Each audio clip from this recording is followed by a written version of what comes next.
क्या होता है, अलग अलग किस्म का होता है। ठीक है, जैसे कहने का मतलब ये हुआ कि आप अगर किसी का डेट ऑफ बर्थ लिख रहे हो तो डेट ऑफ बर्थ कौन सा डेटा में आएगा, तो डेट का सरनेम आएगा। किसी का नाम लिख रहे हो तो नाम कौन सी में आएगा, टेक्स्ट। टेक्स्ट बात समझ रहे हैं ना, लिखा हुआ को हम लोग क्या कहते हैं, टेक्स्ट कहते हैं। और डेट तो डेट होता है। उसी तरह से अगर आप किसी का फोटो वगैरह ऐड करना चाहते हो तो वो अटैचमेंट हुआ एक तरह का। तो ये डेटा आपको इधर लिखना है, आपको लिखना है कि आपके कॉलम में क्या रहेगा, और इधर आपको डेटा टाइप चुनना है कि क्या डेटा टाइप आपको इसका रखना है। बात समझ रहे हैं।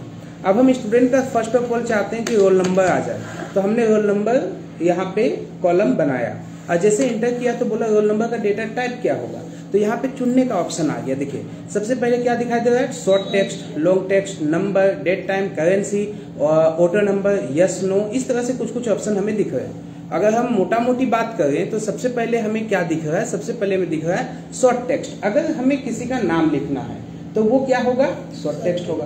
क्यों शॉर्ट टेक्स्ट होगा, क्योंकि नाम क्या होता है, टेक्स्ट होता है और छोटा होता है। अगर हमें कुछ डिस्क्रिप्शन लिखना है, किसी के बारे में विस्तार लिखना है, तो वो क्या हो जाएगा, लॉन्ग टेक्स्ट होगा, क्योंकि वो टेक्स्ट है और साथ ही साथ क्या है, लंबा है। अगर हमें कोई नंबर लिखना है, नंबर मतलब 315, 220, 9900 इतना, ये सब क्या हुआ, नंबर। अब बोलिएगा सर तो नंबर में तो मोबाइल नंबर भी आएगा, नहीं, मोबाइल नंबर को हम लोग ऐसे बोलते हैं क्या, 9 लाख इतना, 1000 इतना, 100 इतना, नहीं बोलते हैं, उसको अलग अलग टाइप करते हैं। तो वो क्या हो जाएगा, शॉर्ट टेक्स्ट हो जाएगा। जो नंबर्स को हम लोग नंबर नहीं मानते हैं, जो नंबर को हम लोग क्या मानते हैं, टेक्स्ट मानते हैं इसको। और किसको नंबर मानते हैं, जिसको बोलते हैं 300 कुछ, इतना, 1000 इतना कुछ, बात समझ रहे हैं, उसको हम लोग नंबर में रखते हैं। ठीक है, अब हम लोग इसके बाद नंबर के बाद आते हैं डेट टाइम में। जब हम कोई डेट लिखते हैं या फिर कोई टाइम लिखते हैं तो हम लोग उसको क्या देते हैं, डेट टाइम देते हैं। बिल्कुल सिंपल है, डेट दो या फिर टाइम दो, वो क्या हो जाएगा, आपका डेट टाइम हो जाएगा। ठीक है, इसके बाद अगला है हम लोगों का करेंसी। अगर हम कोई मुद्रा का नाम लिखते हैं, करेंसी का नाम लिखते हैं, डॉलर, रुपए, यूरो, ये सब चीज हम लोग किस में रखेंगे, करेंसी में रखेंगे। उसके बाद ऑटो नंबर है, अगर कोई ऐसा चीज लिखते हैं जिसका नंबर ऑटोमेटिक चले। अभी तो हमने लिखा है रोल नंबर, रोल नंबर का नंबर क्या होता है, ऑटोमेटिक चलता है, 1 के बाद 2, 2 के बाद 3, जब रोल नंबर की बात आएगी तो 1 2 3 4 ही चलेगा। बात समझ रहे हैं ना।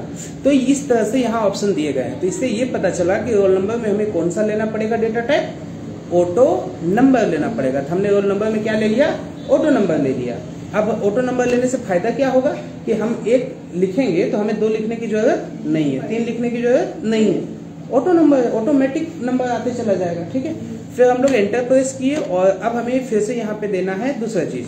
तो हम लोग रोल नंबर के बाद स्टूडेंट का नेम हम एंटर कर रहे हैं। अब हम नेम एंटर करवाना चाहते हैं तो हमें यहाँ पे फिर से मिला लॉन्ग टेक्स्ट या फिर शॉर्ट टेक्स्ट, यही दोनों में से ले सकते हैं। तो भाई हम लोग का नेम जो है वो छोटा सा होता है तो हम लोग शॉर्ट टेक्स्ट ले लिए। फिर हम यहाँ पे देने वाले हैं, मान के चलिए फादर्स नेम। ठीक है, तो ये भी हमारा किस में आएगा, शॉर्ट टेक्स्ट में आएगा। अब हम देने वाले हैं डेट ऑफ बर्थ। अब डेट ऑफ बर्थ हमारा एक तरह का डेट है, तो डेट है तो हम यहाँ पे इसको देने वाले हैं क्या, डेट टाइम। तो डेट टाइम देने से क्या होगा कि हम डेट टाइम चुन सकते हैं। बात समझ रहे हैं ना, डेट टाइम हम चुन सकते हैं, हमें डेट का एक ऑप्शन मिल जाएगा जहां जाके हम डेट और टाइम चुन सकते हैं, आराम से डेट चुन सकते हैं, क्योंकि डेट ऑफ बर्थ में हम लोग डेट देते हैं, टाइम नहीं देते हैं। ठीक है, ये चीज होगी। उसी तरह से फिर हम लोग एंटर किए और अब हम ये देना चाहते हैं कि जिसका भी हम लिख रहे हैं, जिसका भी हम बना रहे हैं, क्या वो ST या SC कैटेगरी से आता है क्या, तो हम इस तरह से दे सकते हैं ST/SC। इस तरह से क्या वो ST या SC के अंतर्गत आता है क्या, या कुछ रिजर्वेशन कोटा में आता है क्या। तो यहाँ पे आपको देखिए, अभी भी हम लोग देखे थे, यहाँ पे एक ऑप्शन था यस नो। तो ऐसे चीजों में हम लोग क्या दे सकते हैं, यस या नो दे सकते हैं ना, कि हाँ भाई आता है या फिर नहीं आता है। उसी प्रकार हम दे सकते हैं मैरिड और नॉट मैरिड। हमने लिखा मैरिड और इधर हमने क्या दे दिया, यस नो। ऊपर वाला में देखिए यस नो छूट गया, नहीं तो इसको यस नो कर देते हैं। इस हिसाब से हमने दिया।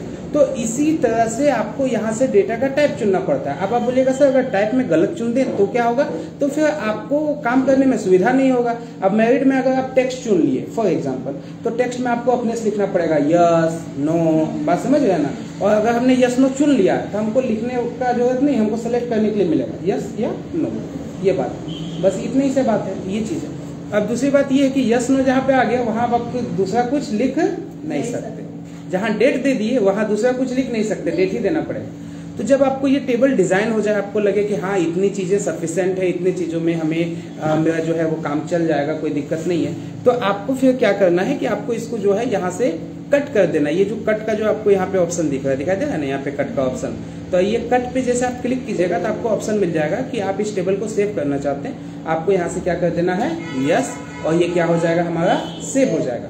अब हम इसको डबल क्लिक करके खोल लेंगे, ये हमारा जो टेबल है इसको डबल क्लिक करके खोलेंगे तो आप देखिए वही टेबल है जो पहले था। हमारे पास मात्र 2 कॉलम दिखाई दे रहे थे, लेकिन अभी हमारे कॉलम बढ़ गए हैं 1 2 3 4 5 6, चूंकि हम 6 कॉलम बनाए हैं, roll number, name, father's name, date of birth, HTS से मैरिड अनमैरिड तक का, तो ये बढ़ गया। अब जब ये बढ़ गया तब आप लिखना शुरू कीजिए। सबसे पहले आपको रोल नंबर भरना है, लेकिन हमने रोल नंबर का टाइप क्या लिया है, ऑटो नंबर, तो हम डायरेक्ट नेम भरेंगे। अब नेम में मान लीजिए हमने यहाँ पे भर दिया सबा। अब जब हम सबा भर दिए तो यहाँ ऑटोमेटिक क्या आ गया, 1 आ गया। अब जब हम इंटर प्रेस किए, फादर्स नेम पूछा, फादर्स नेम हम लोग भर दिए, ठीक है। फिर इंटर दबाएं, डेट ऑफ बर्थ पूछा तो हमें डेट यहाँ सेलेक्ट करने को भी मिल जाता है। यहाँ से आप डेट ऑफ बर्थ भी सेलेक्ट कर सकते हो पीछे जा करके। ये हमारा करंट डेट दिखाई दे रहा था, हम वहाँ से पीछे जा सकते हैं, या फिर हम लिख भी सकते हैं, लेकिन डेट के अलावा कुछ दूसरा कुछ लिखेंगे तो लिखाने वाला नहीं है, ठीक है।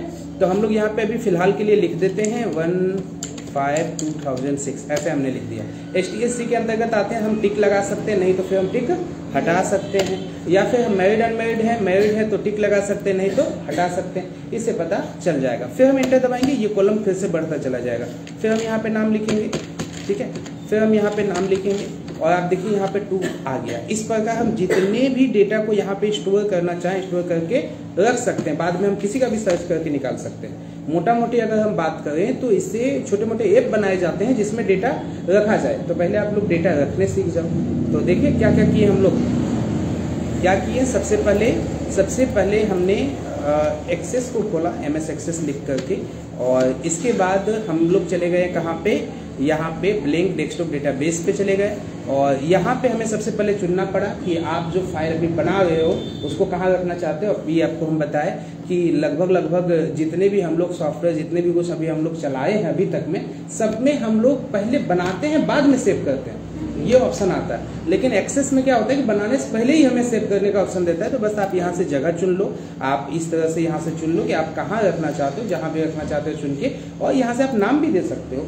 और अगर आप देखोगे यहाँ आपको एक्सटेंशन भी शो करता है, नाम के बाद .accdb, नॉर्मली जितने भी अभी हम लोग देखें एक्सटेंशन नेम, पेंट का हो, वर्डपेड का हो, या MS वर्ड का, एक्सेल का, पावर पॉइंट का, सबका 3 अक्षर का हम लोग देखे हैं ना extension name, .bmp, .rtf, .doc, .xls, है ना। लेकिन इसका 5 अक्षर का है, .accdb, देख रहे हैं ना, ये आपको याद रखना है। और फिर आप यहाँ पे सेव कर दो, उसके बाद आपको क्रिएट कर देना, उसी जगह पे आपका फाइल क्रिएट हो जाएगा, है ना। और इसके बाद आपको टेबल के ऊपर क्या दबाना है, राइट बटन, और डिजाइन व्यू करना है, या फिर आपको डिजाइन जो फिर टैब है ये खुला हुआ है, यहाँ पे आपको व्यू में जाके डिजाइन व्यू में क्लिक कर देना है। जैसे आप डिजाइन व्यू में क्लिक कर दीजिएगा तो फिर ये आपको वहीं पे ले जाएगा जहां डिजाइन व्यू में क्लिक करने से जा रहे थे। चाहे यहाँ से जाइए, चाहे यहाँ से जाइए, बात एक ही है। अब आपको आपके अनुसार कॉलम चुनने हैं और फिर आपको उनका डेटा टाइप चुनना है।